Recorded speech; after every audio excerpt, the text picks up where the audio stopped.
Assalamualaikum warahmatullahi wabarakatuh. Salam sejahtera bagi kita semua dan tetap semangat Semangat pagi. Perkenalkan, saya Tio dari Departemen SDM.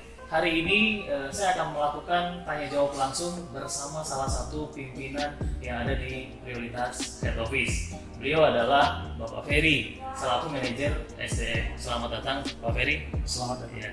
Sebelumnya Departemen SDM selama 1 bulan kemarin telah melakukan virtual meeting melalui aplikasi Zoom bersama cabang yang tersebar di seluruh wilayah Indonesia.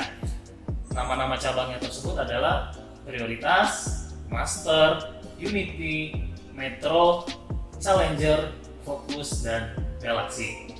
Salah satu hasil pembahasannya adalah mengenai pengelolaan collection yang sulit untuk dikendalikan. Dan ini adalah salah satu kendala yang harus kita bahas tuntas bersama Pak Ferry selaku narasumber yang kita hadirkan pada kesempatan kali ini.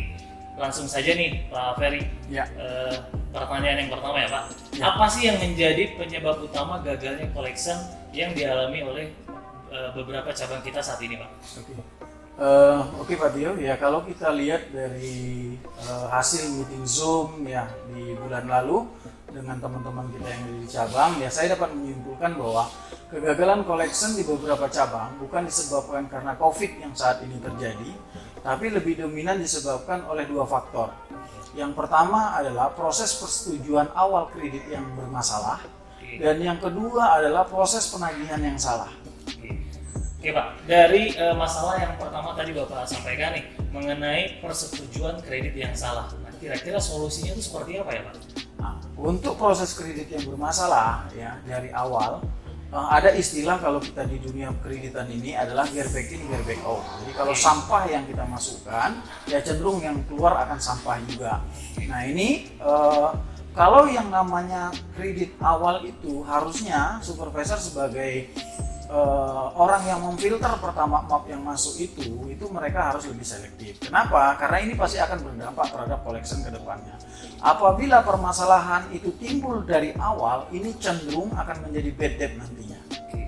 Oke, jadi memang di awal ini memang sudah harus ada pengelolaan yang lebih baik ya Pak ya? Betul. Karena memang di saat Zoom kemarin ada beberapa contoh yang sangat di luar logika kita. Satu contoh misalnya barang baru dikirim, tahu-tahu konsumen sudah pindah. Padahal harusnya kita sebagai supervisor kita sudah tahu orang ini bertempat tinggal di sini dalam jangka waktu yang lama atau tidak. Karena kredit ini bukan untuk 1 hari. Yang kedua lagi kita temukan ada konsumen yang sudah dikirim, tapi pas mau ditagih ternyata konsumen ini sudah bercerai.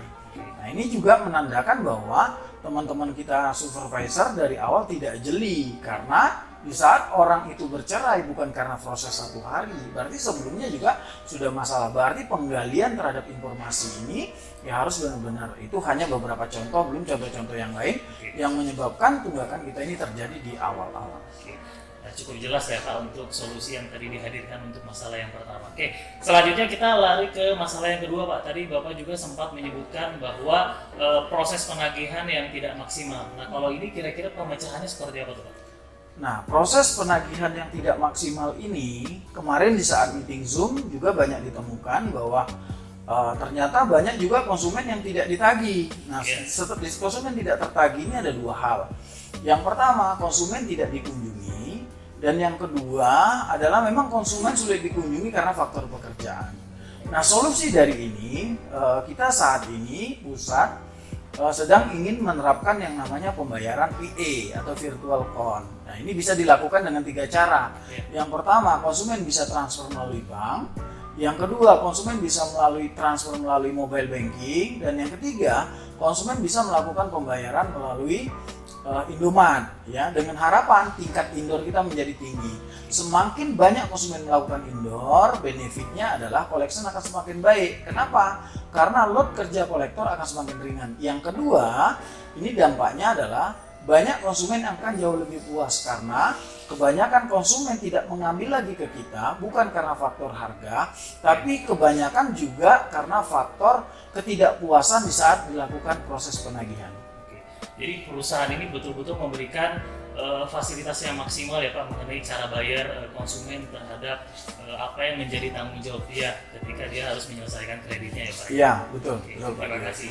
Oke, dari tadi apa yang sudah disampaikan oleh Pak Ferry, kita semua bisa mengambil benang merah ya bahwa jika kita bicara mengenai sistem perkreditan, kredit yang berkualitas adalah kredit yang bisa terbayar sampai lunas. Demikianlah Q&A kita yang singkat kali ini. Saya berserta Pak Ferry mengucapkan banyak-banyak terima kasih. Semoga video kita kali ini bermanfaat. Sampai jumpa lagi di kesempatan berikutnya dan tetap semangat. Pagi!